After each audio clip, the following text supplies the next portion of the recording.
My mother spent $40,000 on my sister's graduation gala. My gift was a card that said congratulations, we're proud, from everyone. It took me 3 weeks to find out the money hadn't come from her own account at all. I didn't know that yet, the night of the gala. That night, all I knew was the card, propped against a vase of white peonies on the gift table, my name typed on the envelope in a font that wasn't my mother's handwriting, because my mother doesn't write cards herself. She has an assistant for that. Josephine, it said when I finally opened it. Congratulations, we're proud. From everyone. 3 words about me. 140 about the ice sculpture shaped like my sister's initials. I want to say I was shocked. I wasn't. I was 27 years old, and this was simply the shape our family had always taken, the way a river takes the shape of its bank without ever asking why the bank is where it is. My name is Josephine Whitmore, and for as long as I can remember, I have been the practical one. That word followed me the way other girls get followed by pretty, or clever, or a handful. Practical. It sounds like a compliment until you notice it's the only one you ever get.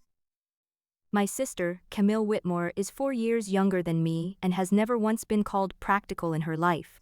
She has been called delicate, gifted. A gift itself, actually, is a phrase my mother used about her at a dinner party once, in front of 40 guests, without noticing me sitting 3 feet away holding a serving dish. Here is the part that explains the rest. My father, Richard Whitmore, died of a heart attack when I was 12. He was 51. It happened on a Tuesday, in the garage, and I was the one who found him. I have never once told anyone what that silence sounded like, because there isn't a version of the sentence that doesn't make people flinch and change the subject. My mother, Diane Whitmore, needed someone steady after that. Camille was 8, and grief makes some children louder and some children quieter. Camille got louder. I got quieter. Somewhere in that arrangement, my mother decided which of us needed protecting, and which of us could simply be relied upon.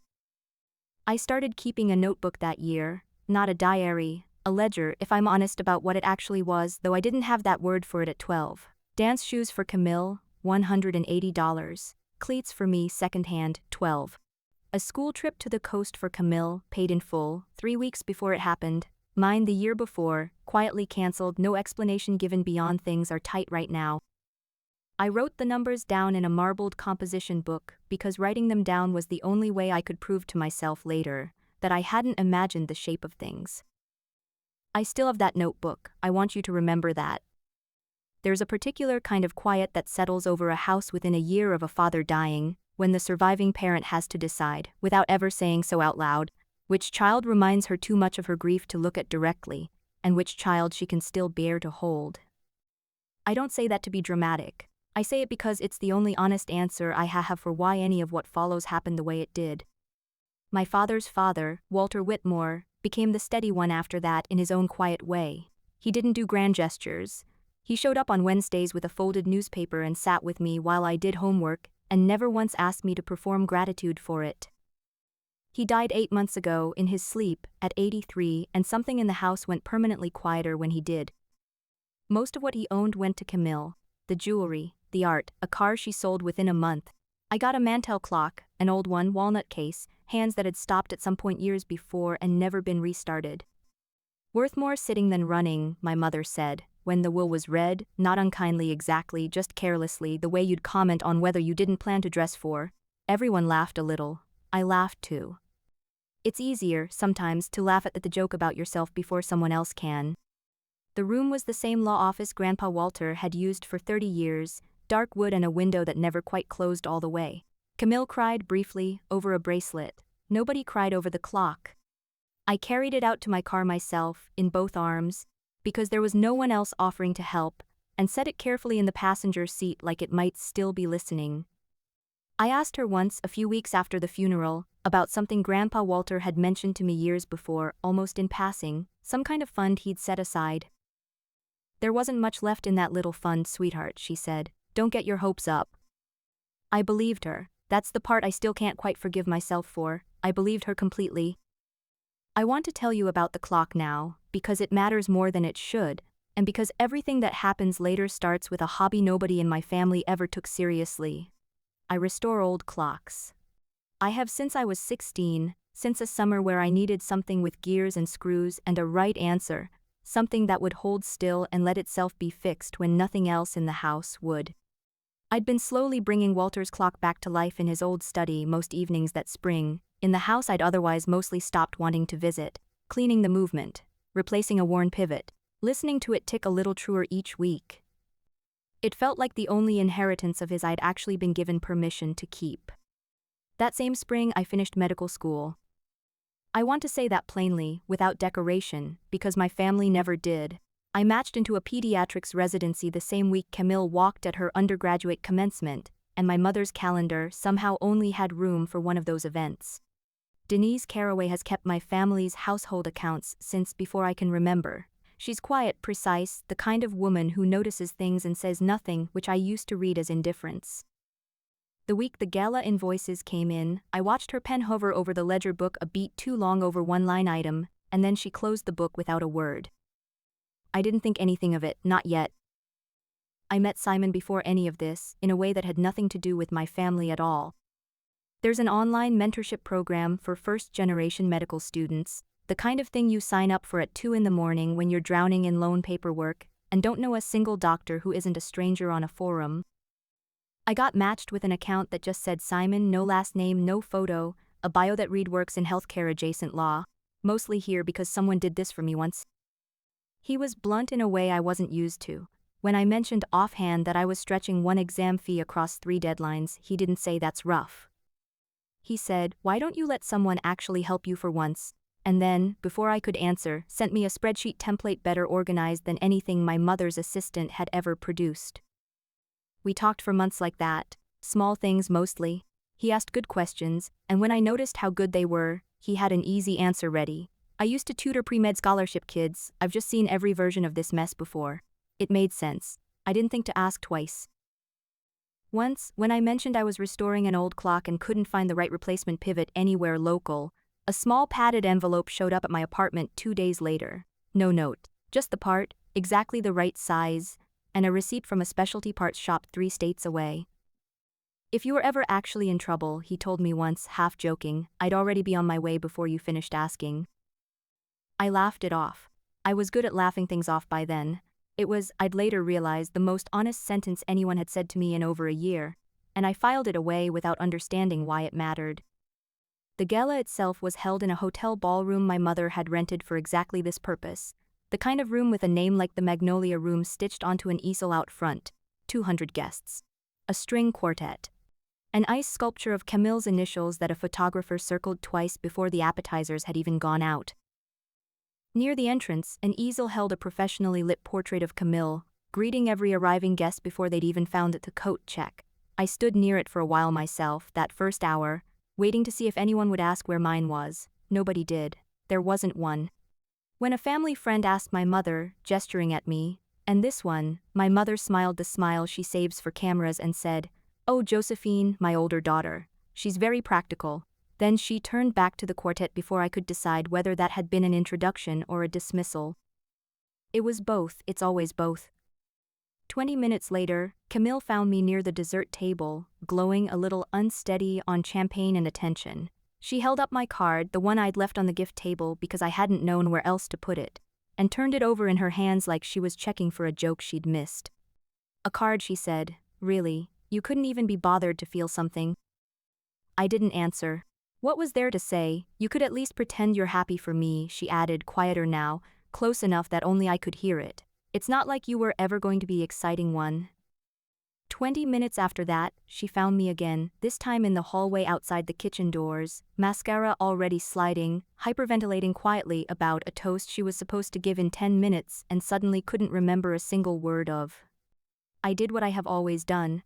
I found her a chair, counted her breaths with her, 4 in, 6 out, and rebuilt her 3 sentences of toast into something she could actually stand up and say without falling apart in front of 200 people. Nobody saw that part. There's no photograph of it. When she walked back out 4 minutes later, glowing again right on cue, my mother told a nearby guest, "Isn't she remarkable under pressure?" Nobody in that sentence meant me. From everyone, the card had said. Which meant no one, specifically. I understood that with total clarity for the first time that night, standing 3 feet from an ice sculpture that had cost more than my last 2 semesters of textbooks combined. I brought the fund up again 3 days later at dinner, trying to sound casual about it, the way you ask about weather when you actually want to ask about the forecast for your whole life. Grandpa mentioned some kind of fund once. I said, "Did anything ever come of that?" My mother didn't look up from her plate. "There wasn't much to it," she said. "Old people say things. It didn't mean what you think it meant." I pressed once gently, "But if there was anything—" "You've always been the sensible one, Josephine," she said, setting her fork down with a precision that felt like punctuation. "Sensible people don't need celebrating. They just need to keep being sensible." Camille laughed at that, not unkindly, just reflexively, the way you laugh at a joke you've heard your whole life and stopped noticing was ever cruel. I laughed too. It was easier than the alternative.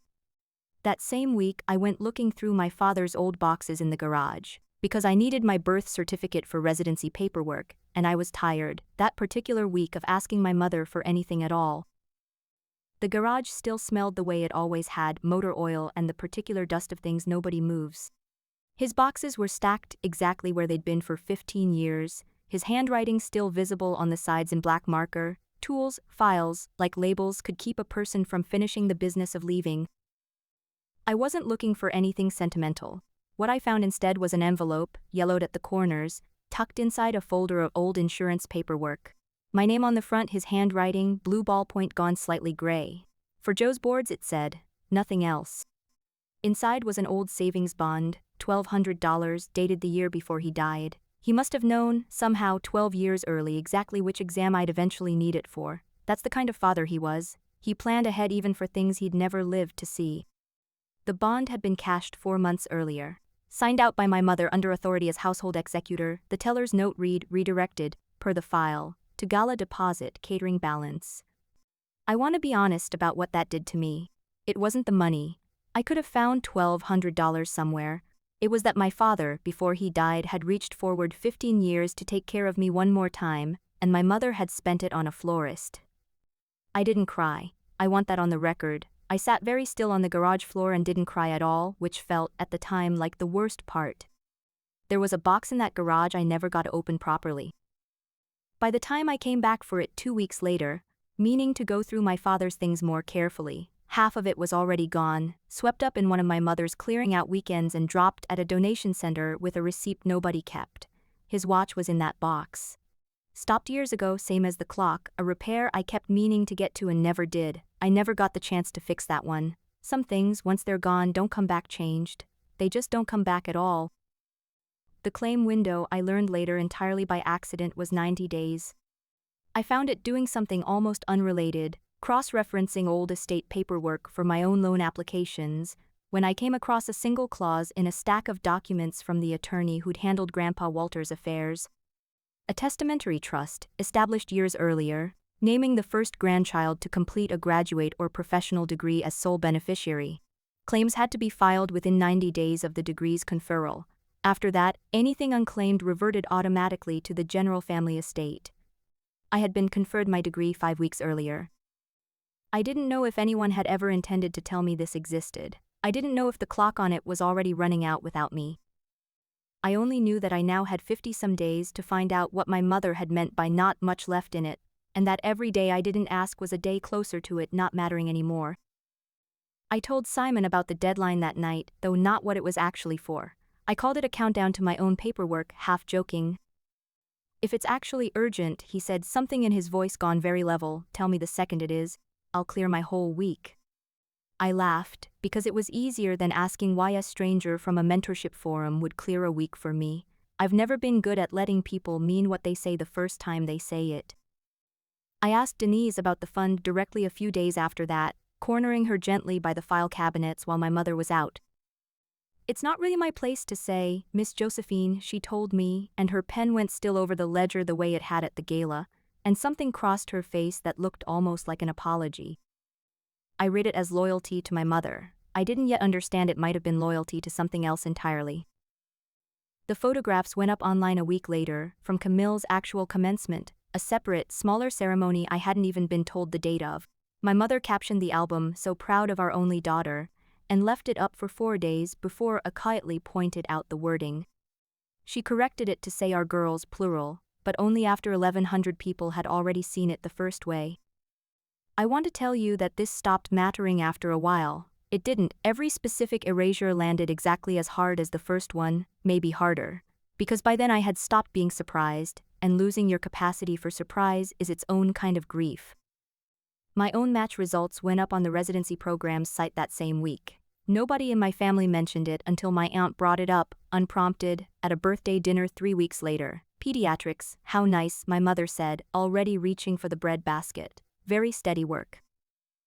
Then, without missing a beat, she turned back to Camille to ask about wedding venues for a boyfriend Camille had had for all of 6 weeks. I want to be clear that nothing about that exchange was shouted, or cruel in any way a stranger could have pointed to.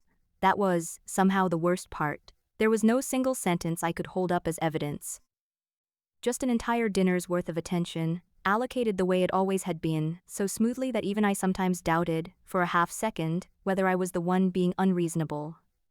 Camille announced over a family dinner not long after that she'd been accepted into a funded master's program starting in the fall. Funded the same way everything always is, she said, breezy, not even looking at me.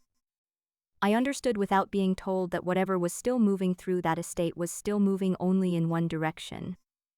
Simon called that same night, no particular reason, just to ask how the clock restoration was going. I told him about a stubborn escapement wheel that wouldn't seat right.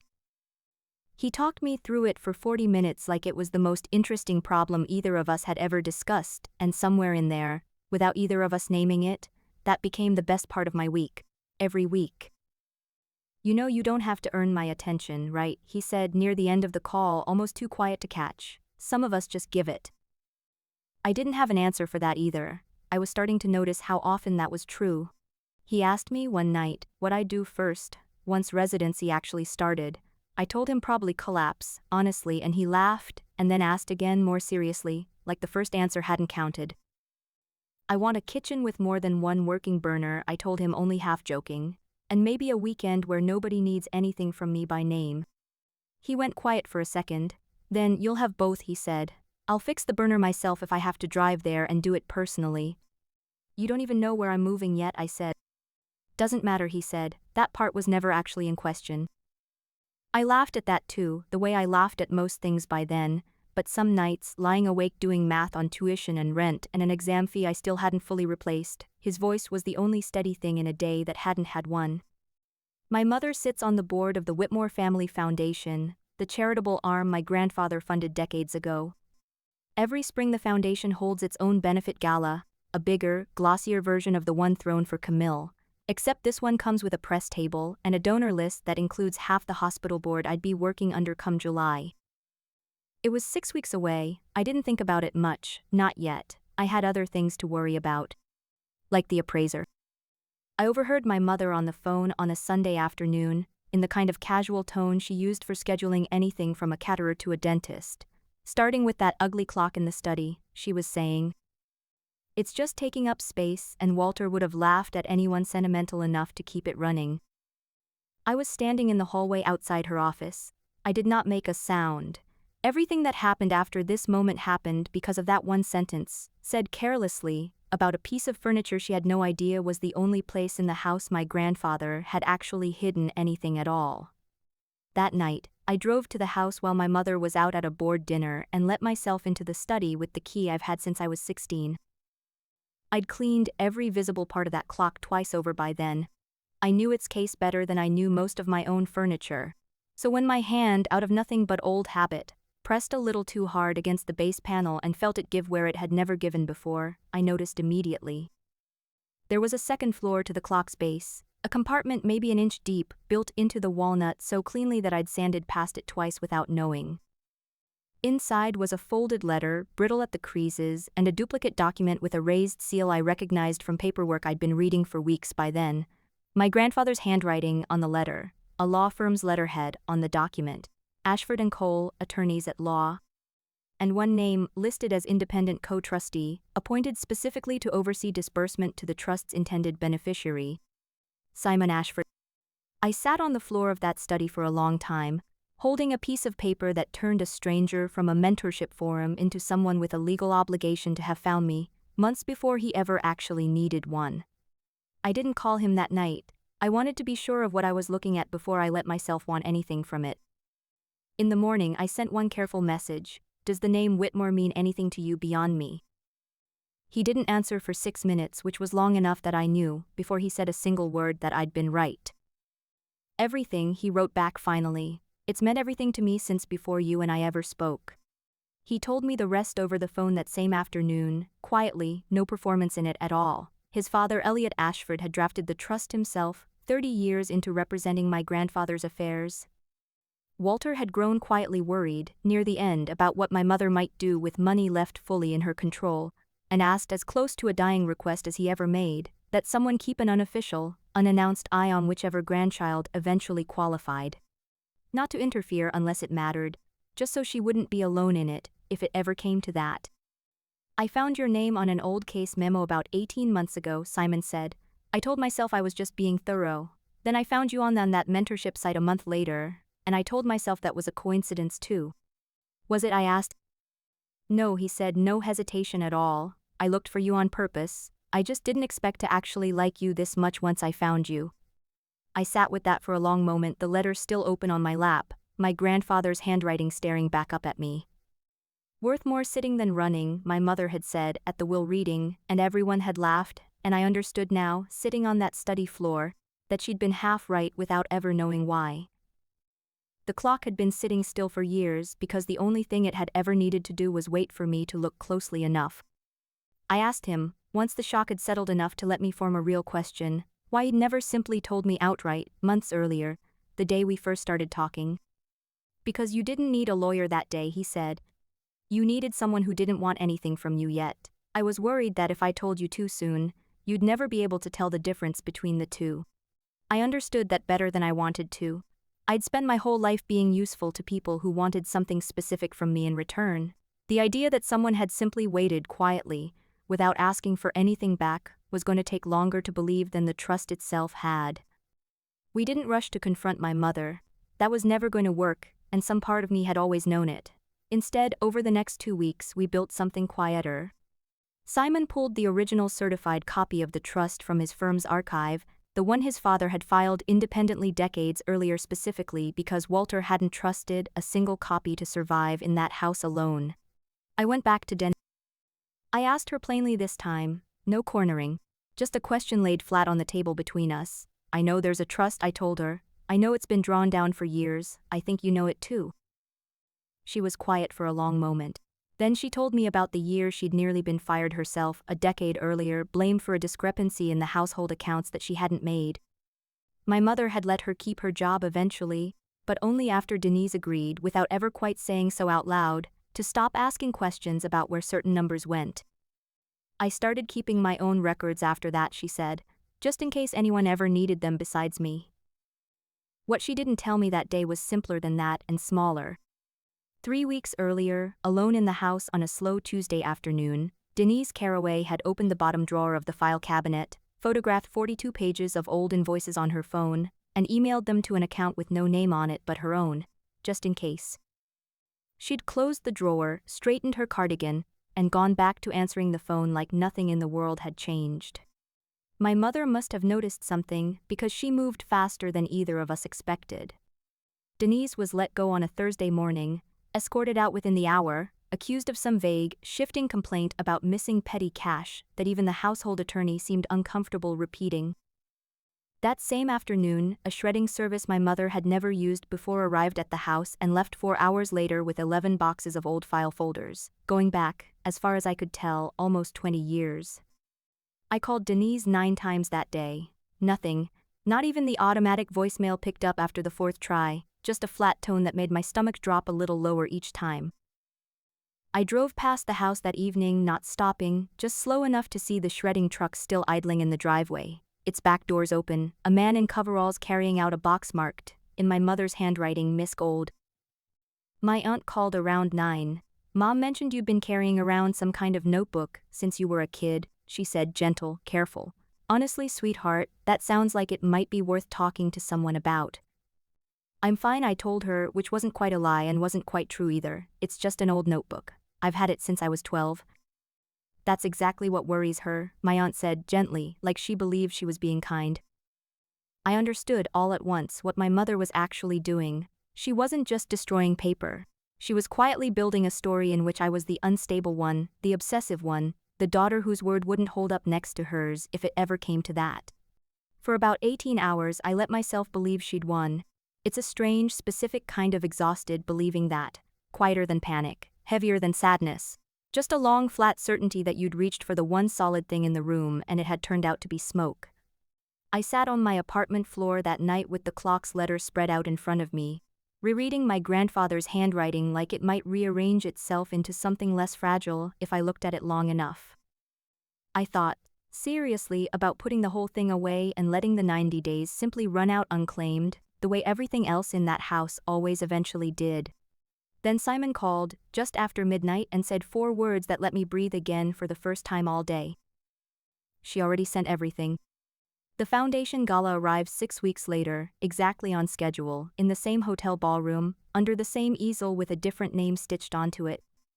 My mother presided from the head table, board chair sash and all, midway through a speech about the family's long legacy of giving, when Simon Ashford walked in unhurried in a plain gray suit, and asked the events coordinator, with perfect calm, for 2 minutes before the dessert course.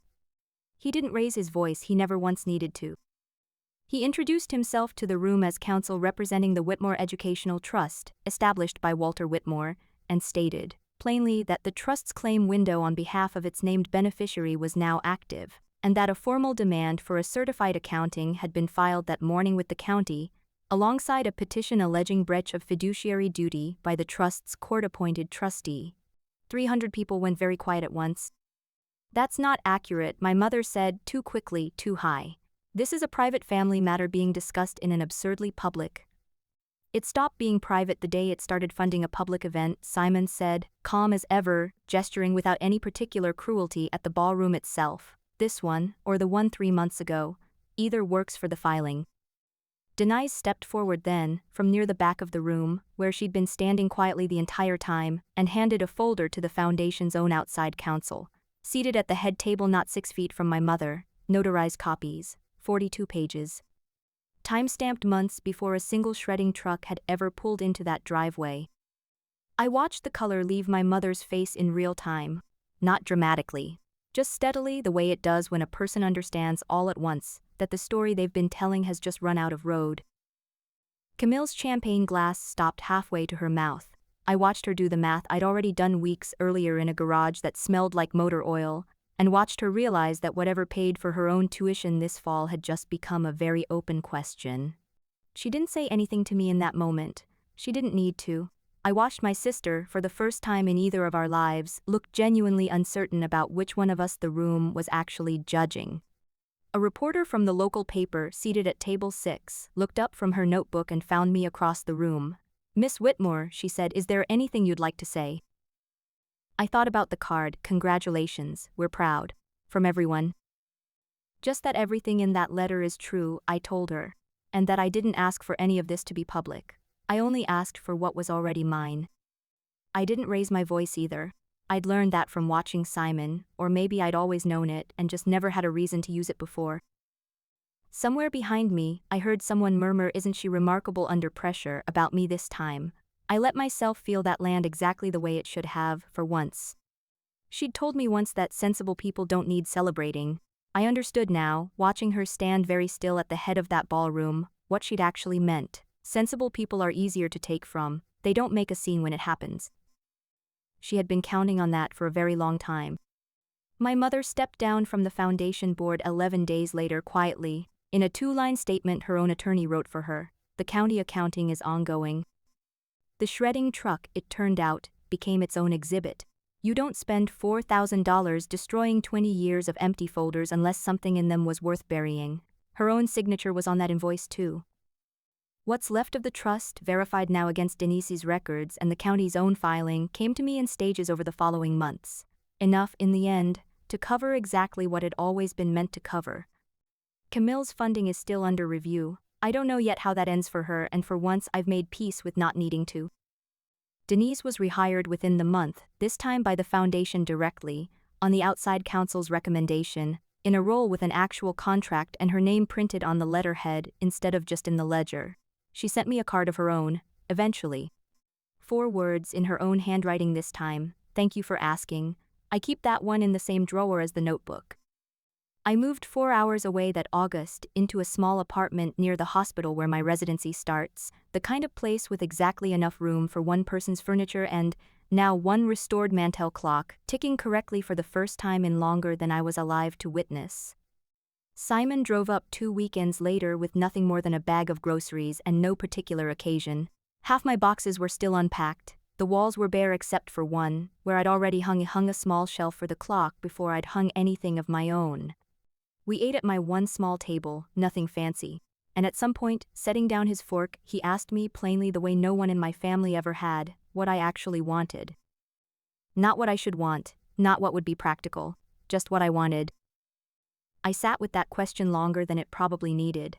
Then I told him the truth, which was smaller and quieter than I expected it to be. This, I said, just this, a Tuesday with nothing left to prove. The clock struck the hour behind us right on time the way it hadn't in years.